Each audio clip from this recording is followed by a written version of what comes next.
Hello, everyone, and welcome to the Geek Report, your look at everything from movies and games to TV and anime.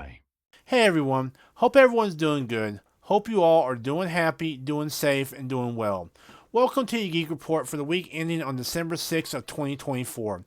I hope you guys are having a great Christmas season so far, but we do got some news, so let's talk about it. We're going to start off with our TV and movie news, and Star Wars Skeleton Crew premiered this past week. They dropped their first 2 episodes. I'm not going to give you a review because I want to wait for the entire season to show, but I am going to talk about these first 2 episodes for a little bit and just give you my overall impressions of what I'm seeing so far. Then we go on to gaming news, and we got some sad news that XDefiant is shutting down. I'm going to talk about what this overall means and what I think of this news. And then we got some anime news, and we got a new announcement trailer for the next Gundam series. I'm going to talk about what I'm hearing about this Gundam series, what the trailer revealed about this Gundam series, and also what I overall think of this news in general. So sit back, relax, grab yourself something to eat, grab yourself something to drink, and let's look at the Geek Report for the week ending on December 6th of 2024.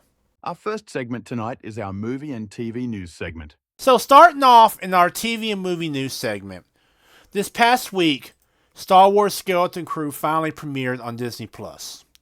2 episodes dropped this past Tuesday. Now, I kind of want to talk about this a little bit because I did see the first 2 episodes, okay? And I just kind of want to give you my overall impressions of it. This will not be a review. I'm going to wait till the entire season has aired before I give you a full-on review. But I did want to kind of give you some of my impressions of it. So, first off, I enjoyed this, okay? I really did enjoy Skeleton Crew, okay? Is it a perfect Star Wars series? No. Does it hit Star Wars levels like the end of The Mandalorian Season 2, stuff like that? No.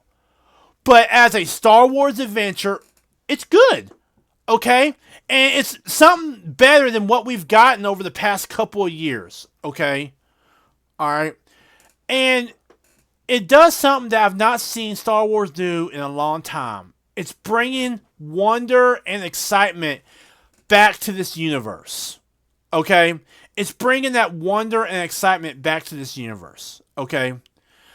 I mean, the kids acted like kids. And it hit so many nostalgia feels for me, too.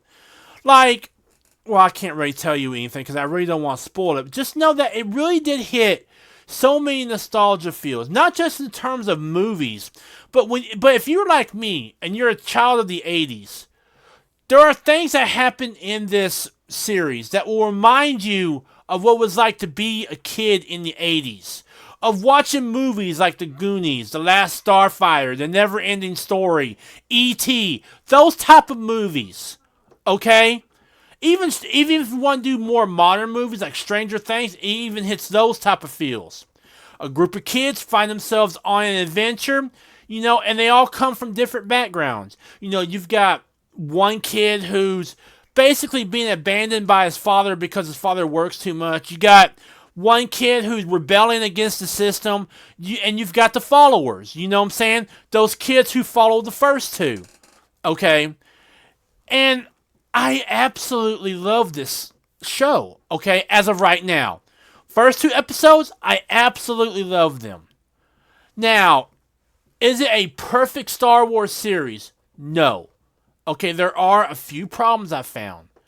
But compared to what we've gotten over the past couple of years, yeah, absolutely. It's so far, it's good. Okay, and this is not something you're going to hear from me often because I will call Lucasfilm out on their nonsense. Okay, and I'm still sore on the fact that they did fire Gina Carano. Okay, I'll just be honest with you. This does not make up for that. This does not make up for The Mandalorian Season 3. This does not make up for The Acolyte.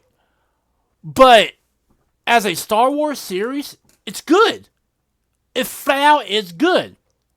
It brings a sense of wonder and excitement back to this universe. It shows it through the point of view of something we haven't seen in a long time. You don't have to really know the lore of Star Wars to really understand what's going on. Yes, does it help? Of course it does. But you really don't have to understand the lore to understand the show. And if you are someone who's maybe not a hardcore Star Wars fan, who maybe doesn't watch Star Wars and would like to get into it, this is a great jumping off point for that. Just to kind of dip your toe in that Star Wars sauce, I guess you want to say. Okay? I absolutely loved the first 2 episodes. I thought they really well done. And if they can keep that pace, okay, if they can make this show no nonsense, just a simple adventure, and maybe start adding some of the Star Wars lore into it, this will be a great jumping off point for people who want to watch Star Wars, who really don't know much about the lore, who don't know what to make of the lore. This will be a great jumping off point for them. Okay? So yeah, I absolutely enjoyed it. And I can't really tell you much without spoiling it, and I don't want to spoil it. But let me just say that for the first time in a long time, after watching Skeleton Crew, I went back and watched both episodes again. And then for the first time in a long time, I went and I told a family member who's not a hardcore Star Wars fan, but she does watch it every now and then for my sake, because she knows I love Star Wars. I went and I told her about it, and we watched it together. And she enjoyed it. And this is someone who does not like science fiction, does not like Star Wars. Well, I mean, she likes it, but she ain't like a hardcore Star Wars fan, okay? She just likes to watch a good movie, a good show. After watching these 2 episodes, she wants to watch the next one. She actually got mad because the way they ended episode 2 makes her wait a week for the next episode. I've not seen that in her since, The Mandalorian Season 2? So, yeah, this is a good jumping off point. If I had to give these first 2 episodes a score, I'm not going to give it a review yet, but if I had to just give it a score or something, I would give it a 7. There are a few little problems in it, like little nitpicky problems I found, but really, it's a good overall adventure and a good start to the series. And I'm really hoping they keep this flow to the series. I'm hoping they keep on going forward with the series. And it left a lot of threads out that I hope are answered in this series. There's only going to be 8 episodes. Okay? But I really do hope that somehow, some way, they set the series up to be renewed. Because I do think that this could open the door for a lot of people to come into Star Wars. Okay? Now, whether or not they want to stay after watching this, that will be another story entirely. That will be up to Lucasfilm to actually give us good Star Wars stuff. Okay? But this could open up the door to a lot of fans who maybe don't watch Star Wars, haven't watched Star Wars, or just want to watch something good on Disney Plus. This will open that door up for them. I enjoyed Skeleton Crew. I think it was a great show. I absolutely loved the first 2 episodes. So far, it's a great episode. It's a great show, okay? So far. And that's why I'm not doing a review. But based on the first 2 episodes, I like it. And if I had to give it a score, these first 2 episodes, I would give it a 7 out of 10 on the score meter. It has a few problems, a few nitpicky problems I found. But really, it is a great overall adventure. And really, a great jumping on point for people to bring others into the Star Wars universe. And I think that's something that's sorely needed right now in terms of Star Wars. Now it is time for our gaming news segment. So now moving on to our gaming news segment, we got some sad news out of Ubisoft. That X-Defiant is shutting down. Now, according to the statement we're going to read here in a minute, they have stopped all new signups for the game, and that the servers will shut down on June 30th, and they are offering refunds to people who jumped on the past couple of weeks. Now, X-Defiant was a free-to-play game, but it had microtransactions in it. Now, this here is the message from X-Defiant creators. We're going to read it, and I'll give you some of my thoughts on it. And it says, "Dear players, thank you for incredible dedication and support of X-Defiant. We regret to inform you that we are initiating the sunset process starting December 3rd, 2024. As a result, new downloads, player registration, and purchases will no longer be available. Season 3 will still launch, so stay tuned for more updates to come. The servers will remain active, and the game will be fully playable until June 3rd, 2025. So basically, what's going on is they're going to keep the servers up and running until June 3rd. They're still going to have a third season, but no more registrations, no more purchases, no more downloads of the game will be allowed. Okay? And this is a personal message from Mark Rubin. And it says, X-Defiant fans, I am unfortunately here to announce that X-Defiant will be shutting down. Starting today, December 3rd, new downloads and player registrations will no longer be available. We will still release our Season 3 content in the near future, and the servers will remain active until June 3rd. It said, for those who purchased the Ultimate Founders Pack, which was like a pack that cost money and you got the game plus some extras, it said you will receive a full refund. Players who made any purchases within the last 30 days will also be refunded. So that means that if you made some purchases on microtransactions and that sort of thing, you'll get a full refund. It says those refunds should happen within 8 weeks of today, and you can find more details on our official website. It said a few years ago, Ubisoft and the San Francisco dev team embarked on a bold adventure to develop a new arcade shooter called X-Defiant. It was from the start an incredible challenge. Not only were we trying to shake up the genre by removing skill-based matchmaking, and I'll talk about that here in a minute, while bringing back a more old-school arcade shooter experience, but we were also diving into the high-risk, high-realm reward realm of free-to-play, if I ever talk right. And for that, I want to apply not only the dev team, but also Ubisoft leadership for taking a chance. Free-to-play in particular is a long journey. Many free-to-play games take a long time to find their footing and become profitable. It's a long journey that Ubisoft and teams working on the game were prepared to make until very recently. But unfortunately, the journey became too much to sensibly continue. I am, of course, heartbroken to have to be writing this post. Yes, the game has been a personal passion for me for many years, and yes, I know that not all challenges lead to victory, but I also want to recognize all the developers who are being affected by this closure. Each and every one of them is a real person with a real life separate from our own, and they have all put much of their own passion into making this game, and I hope that they can be proud of what they did achieve. I know that I will always be proud and grateful to have worked with such a great team, a team that really punched above its weight class. So, there you have the release from one of the developers. Let me just say this, okay? I'm just going to be honest with you. I kind of have to wonder if why X-Defiant is being shut down now. I have to wonder about it. Alright? Because you have games out there that stay online for years, that don't do good, that are complete and utter trash fires.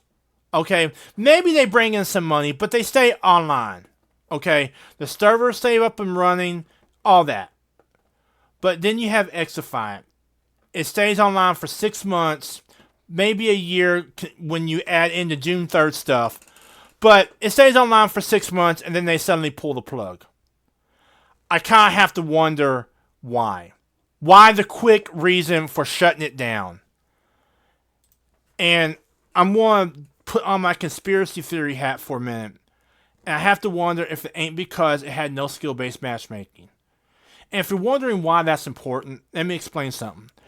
There have been studies done that say that skill-based matchmaking causes people to buy microtransactions. Because when they are defeated by someone with, say, a cool skin or whatnot, they want that cool skin because instantly they think it's going to give them an edge. Okay? So it causes them to go out and buy microtransactions. X-Defiant had microtransactions, but it did not have skill-based matchmaking. It had casual lobby and it had ranked lobby. Ranked lobby obviously has skill-based matchmaking, obviously. But it had casual lobby where you can just jump in and have a good time. Okay? I'm putting on my conspiracy theory hat for a minute and saying I have to wonder if maybe the whole reason why they are so quick to drop X-Defiant is all because of greed. It's all because they removed skill-based matchmaking from the process. And they didn't want that idea to catch fire. They didn't want other games doing that. Removing skill-based matchmaking from the process. Because maybe, I don't know who finally made the final decision. it just seems kind of funny to me that you have games out there that stay online for years, even though they're complete and they're garbage. But you have X-Defiant, which by all accounts was a competent, good old school shooter, fun. You could have skill-based matchmaking or not, depending on what mode you had. But they are really rushing to get it shut down and out the door. Okay? They are just rushing to get it shut down. And I kind of have to ask myself why. And I think it goes all back to skill-based matchmaking and engagement-optimized matchmaking. I think X-Defiant was doing something that went against what the industry has been doing. And that's adding skill-based matchmaking to all modes. Whereas in X-Defiant, you had a ranked mode that had skill-based matchmaking, but you also had a casual mode that didn't. Okay? And there have been studies that show that when you have skill-based matchmaking as the main way to matchmake in a multiplayer game, that people buy more. Okay? But it makes the game less fun. Okay? It basically makes the game less fun. Because it rewards bad players, but punishes good players. Okay? And honestly, skill-based matchmaking, in my personal opinion, promotes cheating. It does. And they had removed it from X-Defiant in the term of they had a casual playlist that didn't use skill-based matchmaking to match up matches. And then they had a ranked mode that did. So if you weren't really feeling competitive, you just wanted to jump on and have a good time, you can choose the casual mode, do the whole ping is king thing, where it didn't matter about skill, it mattered how fast your internet connection was, and just have a good time with your buddies. Okay? But I think that the hurry to get X-Defiant shut down and out the door is all about greed. And I know that's a conspiracy theory and whatnot, but I think they're worried that the whole idea of skill-based matchmaking would catch fire. And I honestly don't think that Ubisoft had their heart in this game. Because it didn't have skill-based matchmaking. Okay? So I'm kind of wondering if maybe they just humored the developers to say, okay, we're going to let you do this game. And then 6 months down the road, they decide to pull the plug, thinking they've given them enough time to give enough of a player base.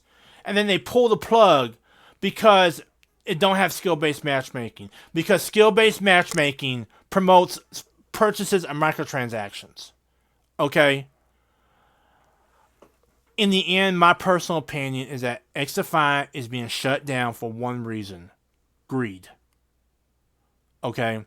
That's a personal opinion of mine. I've never played X-Defiant, but I've seen streams of it and I've seen reviews of it online. And people are saying it was a pretty good shooter. Okay? A pretty good hero-type shooter. Okay? Think Overwatch. And it had a lot of properties in it. It had like all the Tom Clancy stuff inside of it. Okay? At one time, it was called Tom Clancy's X-Defiant before they moved the Tom Clancy name from it. Okay? So I have to wonder if maybe the reason they're trying to hurry up and get out the door is all for greed. Because they don't want the whole idea of not having skill-based matchmaking as the only way to match up matches to catch on. Because if that happened, then these game companies could not be as greedy and be successful as they are right now. But right now, they can sit there and make skill-based matchmaking the only way to match up matches and be as greedy as they want, and really no one can say anything because all they gotta do is say, oh, well, it's the industry standard, having skill-based matchmaking, whereas X-Defiant went against that role. So yeah, I'm just gonna be honest. I did not play X-Defiant. I thought it was a good game. I could not play X-Defiant because it was a PS5 game. But yeah, I have to wonder if maybe the whole reason why X-Defiant ain't getting shut down is because of greed. Now let's take a look at the news from the world of anime that piqued my interest this week. Now, closing our geek report for this week, we got some news out of the world of anime. And we are getting a new Gundam series. And I'm going to butcher this name, but I'm calling it Gundam GQX. Okay? And it's coming from the people behind Gundam, as well as Neon Genesis Evangelion. One of the most seminal mecha series in the world. So you have two top series coming together to form Gundam GQX. So let's look at the trailer, and I'll give you some of my thoughts and opinions on it. But this is the first announcement trailer for the anime series Gundam GQX. 直径 6.4km のスペースコロニーは 113.5 秒に1回回転し 1G の遠心力を生み出している。空は頭の上じゃなく足の下にあるんだ。コロニー生まれの私たちは。So already we're seeing that this is taking place in space colonies, which is a staple of the Gundam series, okay? So they're keeping that staple of the space colonies taking place. 本物の重力も本物の空も知らない。もちろん本物の海も。賞金をかけてモビルスーツで。So this is kind of interesting. So they're going to be doing clan battles where different mobile suits fight for money. You know, that's kind of interesting. And another thing I'm finding interesting is they're having a girl as the lead. Okay, now we saw this in The Witch of Mercury, and it was something that really concerned me about Witch of Mercury.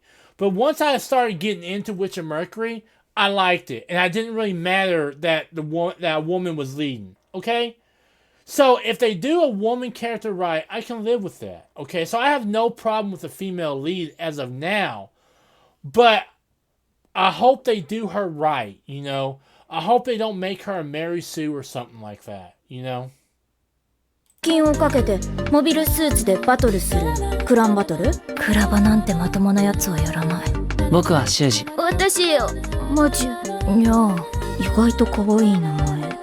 あんたさクランバトルやらない？素人を巻き込むな。本当に死ぬぞ。まだ子供じゃん。クラバは命がけなんだよ。モビルスーツに。Now another thing I'm also noticing is that they are having this like watercolor style. And that's kind of important because I recognize this style from Fulikuli.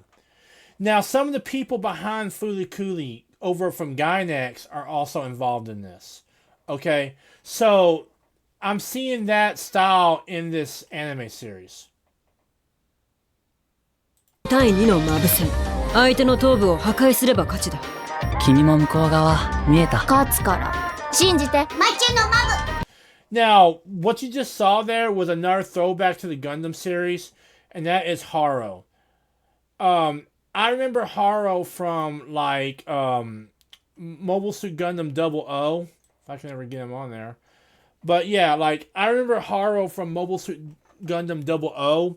I also remember him from Witch of Mercury. So it's good to see Haro back as well.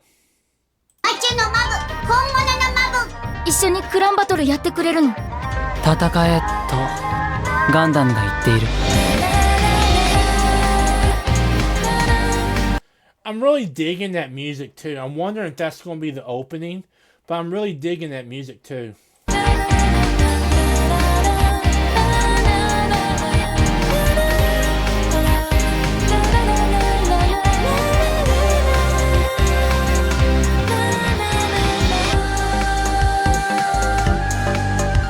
あの子は間合いが分かってるんだ。Now that right there is another throwback. That's a Zaku. So all these throwbacks are kind of trying to tell me that I think this is going to be taking place in the early part of Gundam's history. Maybe right around the time of Gundam Wing or Mobile Suit Gundam, Char's Counterattack, that sort of neck of the woods. Okay? Now it could be its own thing as well. But just seeing all these throwbacks is kind of making me wonder if they may be having this take place, you know, during that time of Char's counterattack, of the Principality of Zeon, and so forth and so forth. 本物かもしれない。やらなきゃやられる。シュジ待ち。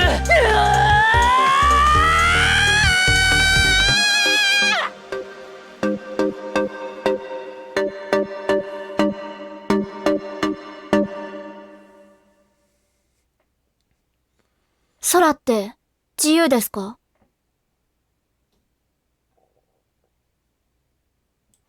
And so there you have it. That was Gundam GQX. That's what I'm calling it. It's called something else, but I'm calling it Gundam GQX. So one of the reasons why I'm very interested in Gundam GQX is because it's being made by not only Sunrise, but Kara. Now, Sunrise is known to Gundam fans. You know, they've done almost all the Gundam series. Okay, they've done Iron Blooded Orphans, Double O, Gundam Wing, Mobile Suit Gundam, Gundam Unicorn, Gundam OA MS Team, Gundam Wing Endless Waltz. They've done all the Gundam series, even Witch of Mercury. Okay, but Kara is also known to us because they did and are currently doing the iterations of Neon Genesis Evangelion. So you're talking about people who have done Neon Genesis Evangelion, as well as people from Gainax who done Fooly Cooly, teaming up with the people from Sunrise doing Gundam and making a Gundam series. Okay? You're talking about two of the biggest mecha anime out there in terms of story, art, all that, coming together, mashing everything up, and seeing what comes out. And that's basically what Gundam GQX is. And that's why I'm very interested to see what they're doing with this Gundam series. Another thing I'm interested in about this trailer, as well as this anime so far, is where it's taking place. This here's a Zaku, okay?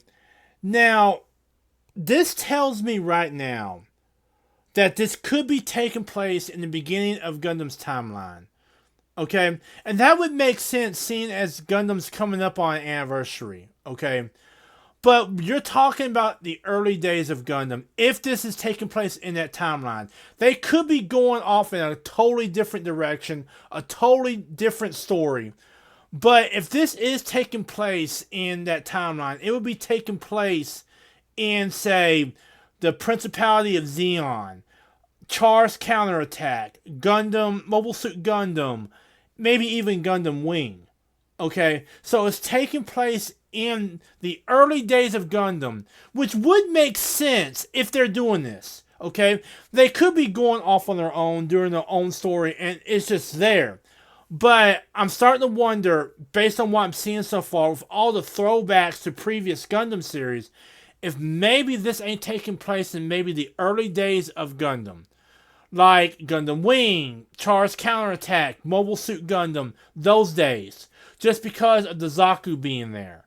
Okay? Because the Zaku is known to Gundam fans as being the main mobile suit of the Principality of Zeon, of Char, and so many other characters from that era. So yeah, that was the announcement trailer for Gundam GQX. I'm very interested to see this, okay? There is no overseas release date yet. I'm hearing they might release in Japan and other territories in Asia sometime in January. So I would expect it to come shortly thereafter. Maybe February or March, although I'm not going to put money on that. But yeah, it's coming out soon. And I'm very interested to see what the minds behind Neon Genesis Evangelion, what the minds behind Fooly Cooly, and what the minds behind Gundam can do when they come together, put their minds together, and create a Gundam series. And from what I'm seeing so far, it's got me interested to see more.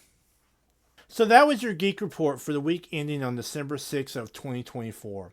To kind of go over what we talked about, this past week Star Wars Skeleton Crew premiered, and I talked about the first 2 episodes that dropped this past week, and what I thought about it so far. Over in gaming news, XDefiant has announced they are shutting down, and I kind of gave you my personal opinions on what was going on there. And finally, in anime news, we got a new announcement trailer for the next Gundam series called Gundam GQX. And I just kind of gave you my thoughts and opinions on the fact that we're getting not only the team behind Gundam, but the teams behind Evangelion and Fooly Cooly, mainly Gainax, coming together to create a brand new Gundam series. I hope you guys are doing good. I hope you guys are staying safe and staying healthy and staying well. I hope you're having a great Christmas season. Check out my social media as well as my other video sites at the end of the stream. I will see y'all in the next video and in the next stream. Laters. Thank you for watching this week's Geek Report. I hope you enjoyed it. Please check out my other video sites as well as my social media. And if you can please, leave a like and a comment on this video. We will see you guys in the next video and the next stream. Laters.